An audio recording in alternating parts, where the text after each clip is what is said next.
চলমান বিশ্বকাপে উজবেকিস্তানের বিপক্ষে জোড়া গোল করে পর্তুগিজ মহাতারকা ক্রিস্টিয়ানো রোনালদো বলেছিলেন, আই অ্যাম ব্যাক। তবে সেই প্রত্যাবর্তন খুব বেশি দীর্ঘ হল না পর্তুগিজ এই রাজপুত্রের। স্পেনের কাছে 1-0 গোলে হেরে বিশ্বকাপের শেষ 16 বাধা পেরোতে পারেনি পর্তুগাল। আর ম্যাচ শেষে মাঠেই কান্নায় ভেঙে পড়েন অধিনায়ক ক্রিস্টিয়ানো রোনালদো। 41 বছর বয়সী এই তারকার জন্য এটাই ছিল বিশ্বকাপের ষষ্ঠ এবং শেষ আসর। বসুন্ধরা টিস্যু, অশুদ্ধতার বিরুদ্ধে এক বিন্দুও ছাড় নয়। সোমবার রাউন্ড অফ 16-এর ম্যাচে নির্ধারিত সময়ের শেষ মুহূর্তে জয়সূচক গোলটি করেন স্পেনের মেরিনো।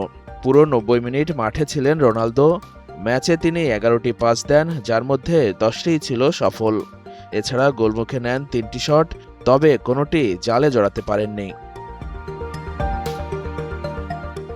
2006 সালে প্রথম বিশ্বকাপ খেলার পর টানা 2010, 14, 18, 22 এবং 2026 বিশ্বকাপ, মোট 6টি বিশ্বকাপে পর্তুগালের প্রতিনিধিত্ব করেছেন রোনালদো।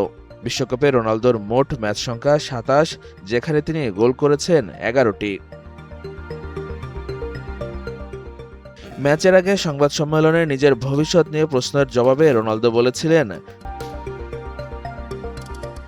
পর্তুগালের হয়ে ক্রিস্টিয়ানো রোনালদো 233 ম্যাচে গোল করেছেন 146টি, যা ফুটবল ইতিহাসে সর্বকালের সর্বোচ্চ।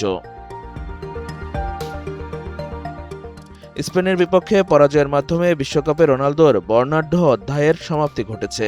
ফুটবল ইতিহাসের অন্যতম সেরা এই তারকা চোখের জলে বিদায় জানালেন বিশ্ব ফুটবলের সবচেয়ে বড় মঞ্চকে।